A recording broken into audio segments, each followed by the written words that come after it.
You hear a lot about Okay. shorting stocks.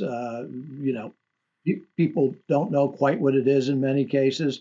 I Right. don't own Ford, and I'm not obviously then short Ford, but Ford is a stock that I would short almost instantaneously if I were doing that right now. Explain to people, how would it work if I wanted to short Ford?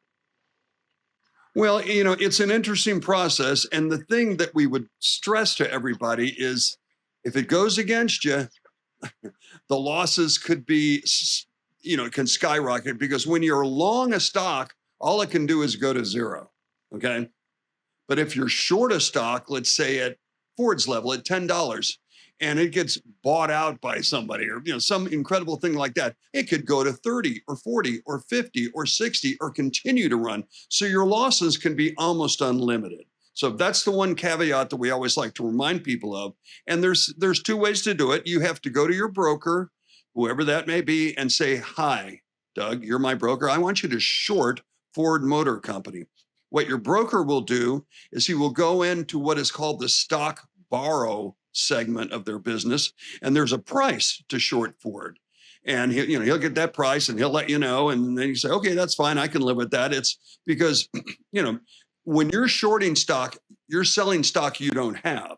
So they are literally borrowing it from somebody, and it's literally called a stock borrow. They borrow it from somebody and sell it on your behalf. Now, the other thing that our readers and viewers need to remember is that, especially on a stock like Ford, if you do short it, you're responsible to pay the Very dividend important. because you sold it and don't have it. So that's one thing to remember. That's one thing to remember. But there's another way to do it, and this is the way I've often done this.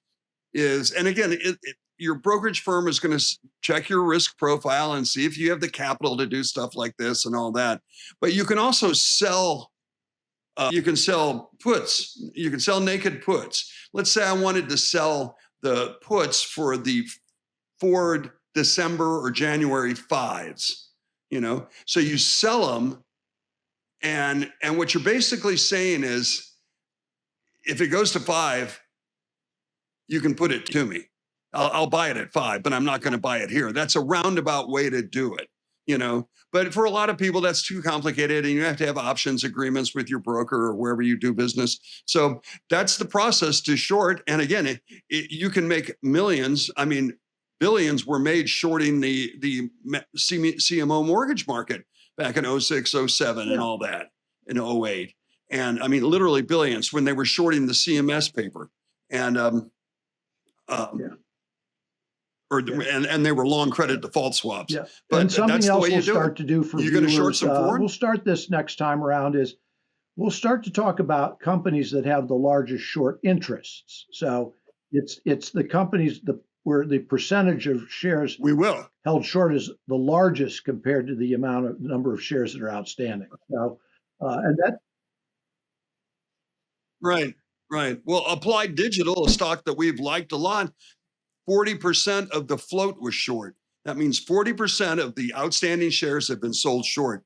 And that's where you get a short squeeze, because if a stock goes up fast, people are like, okay, I've had enough pain here. I'll buy stock. They end up buying stock to cover their short, which drives the stock even higher. So yeah, it's dangerous business, and I've never Well, dabbled in anyway, it we'll too share much, with just when I had a everybody really in big the next hunch of week or something. two stocks with the short interest is massive, and people can listen. You can look at that, and you can look at it both ways. You could say, I'm going to run with the herd, but you could also say, well, if they're wrong, there's Yeah, a lot of money to be made.